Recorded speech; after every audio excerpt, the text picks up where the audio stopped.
today about the future of the U.S. Embassy in Kabul, whether it will remain or American diplomats will remain in Kabul after the military withdrawal on the 31st.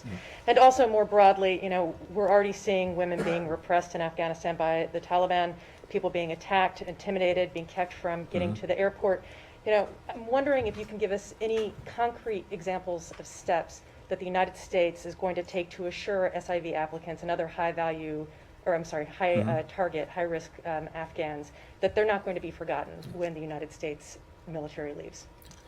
With regard to our diplomatic engagement, we're looking at a series of options, and I'm sure we'll have more on that in the coming days and weeks. But we're looking at a variety of options.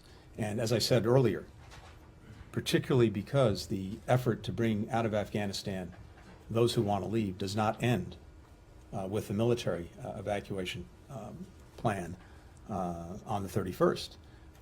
We are very focused on what we need to do to facilitate the further departure of people who wish to leave Afghanistan. And that is primarily going to be a diplomatic effort, a consular effort, an international effort, because other countries feel exactly the same way. And I'm sorry, the second part of your question? If there are any concrete steps yes, I'm sorry. that you can give to people who are very worried right now, understandably, about whether they're just going to be forgotten, left behind, disappeared once the United States withdraws its military and can no longer protect their safe passage to the airport or, you know, their other livelihoods. Yeah. The short answer is no, they will not be forgotten. And as I said, we will use every diplomatic, economic assistance tool at our disposal, working hand in hand with the international community.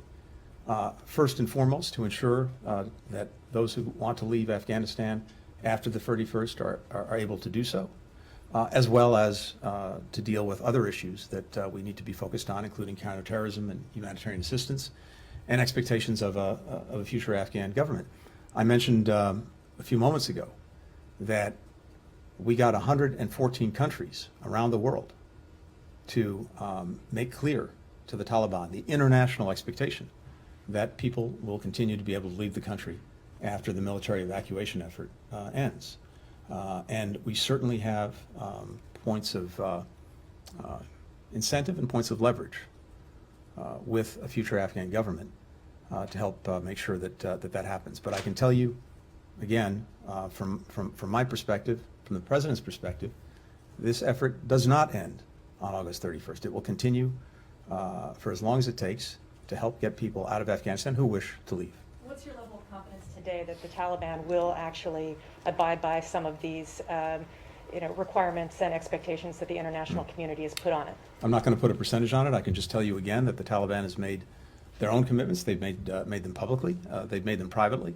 And again, I think they have a very strong self-interest in acting with a modicum of responsibility going forward. But they will make their own determinations.